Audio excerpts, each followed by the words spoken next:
Hello friends, welcome back to Hyper4Games. My name is Joseph and this is a recap of everything that PlayStation Worldwide Studios boss Hermen Hulst mentioned in his recent interviews with Reuters, Axios Gaming, Kotaku and Julian Cheese, including PlayStation not leaving single player behind, PS4 games still in development, PC games launching a year after they debuted on console, and more. Let's get into them. Sony not giving up on single player games. We already know that Sony has started to broaden its horizons in regard to its first-party portfolio. PlayStation PC launches are becoming more and more common. The company is expecting to launch 10 games as a service by 2022, for which it has acquired companies like Bungie or Jade Raymond's Haven. Their most recent acquisition was Savage Game Studios to develop mobile games.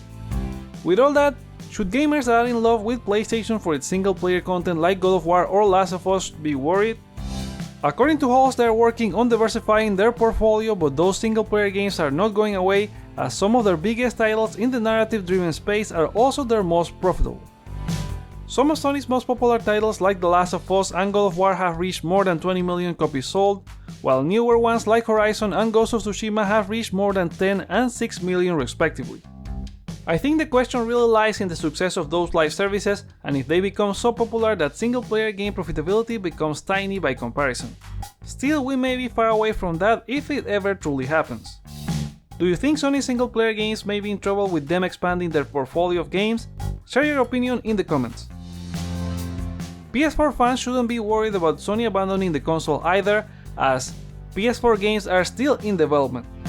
In the same interview, Hulst talked about the transition between PS4 and PS5 and if there will still be PS4 games after 2022 since their lineup only has PS5 exclusives like Spider-Man 2. He said that they certainly don't want to forget millions of PS4 active players and will ensure there are great games for them as well, but it's going to be evaluated on a case-by-case basis. This certainly brings us back to when the company was firm on believing in generations, but that stance was very short-lived. Still, their approach may be valid in keeping marquee games as PS5 exclusives and evaluating what makes sense to bring to PS4. It's also great as the PS5 is still hard to find and Sony raising prices certainly doesn't help, so PS4 users can still get excited to have new games. Furthermore, their plans of launching games as a service only benefit by having a large user base that will consist of PS5, PS4 and PC players. Do you consider they should still develop games for PS4 or focus only on PS5? Let us know in the comments. Speaking of PC players, PlayStation exclusives will arrive to PC a year later.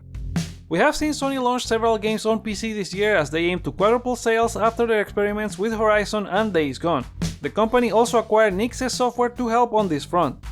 So far, God of War and Spider-Man have launched, with Uncharted, Sackboy and Miles Morales all coming later this year, and The Last of Us at some point later.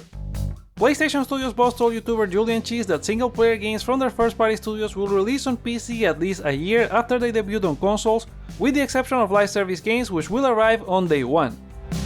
As I mentioned in the previous story, having a massive audience of players is the way to go with all these live service games, and for that they need to have PC players join these experiences. In the case of single-player games, Hulst says the additional sales have helped them continue to invest in their projects. Having them on PC helps the IP to grow, selling more copies and easing the rise in production costs, while also giving choices for players on different devices. This may look as if they are giving up on exclusive selling PS5 systems and being the only place to play them, but in the long run Sony has a lot to win by having more people play these games on PC, for example by increasing the interest on the IP for future sequels. In the end, people will play on the platform they want, whether console or PC. Do you agree with Sony launching their games on PC or think they should be kept console exclusive? Jump to the discussion in the comments. The interviews also gave light on PlayStation Live services and mobile status. Back to the Axios interview, Hulst shared the status of their upcoming projects. He said they have stood up 12 projects in the live ops multiplayer space, and despite not being announced yet, they are deep in development from studios like Haven and Firesprite. They have also considered bringing some of their existing franchises into the live service space, so not everything being developed is an original property. We already know the Last of Us faction has evolved into a bigger game and should be one of the games he's referring to. Additionally, he mentioned while talking to Famitsu that several studios are using Guerrilla Games' Decima engine. One of the obvious ones would be the rumored Kojima Death Stranding sequel, since the first already used the engine.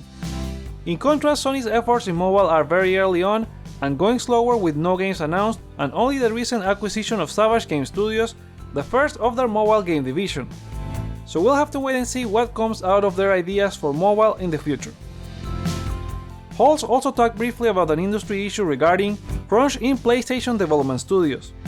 Studios working long hours undermining people's health and lives has been an endemic issue in the industry and is being brought up more in the public discourse, with Naughty Dog being the offender from Sony Studios in the last few years.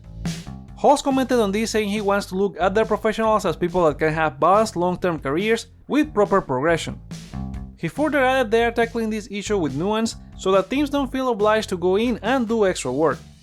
This is something that seems to be already in place, as a developer praised Naughty Dog back in July for having his first crunch-free experience on the road to launching The Last of Us Part 1. It's great to hear they have started working on this, and hopefully we can hear more experiences from developers. I want to bring a piece from one more interview the Sony boss gave, saying, "A Bloodborne TV series is not unthinkable." Last is an interview with Reuters where Hulst talked about the recent investment in other companies like From Software. He said that collaborations on the development side are first and foremost, but it's also not unthinkable they could explore opportunities with PlayStation productions. So it looks like there's a chance we could get more partnerships between Sony and From Software for more games or even movies and TV shows. Fingers crossed for that Bloodborne PS5 version, a sequel, or who knows. If you want to check all these interviews referenced, you can look for the links to all of them in the description below. And there you go, that's everything the PlayStation Studios boss mentioned regarding the next moves for the brand. Do you agree with his take?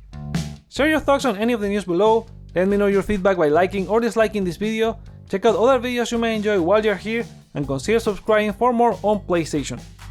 Thank you so much for watching, my name's Joseph, this is Hype for Games, and let's get hype!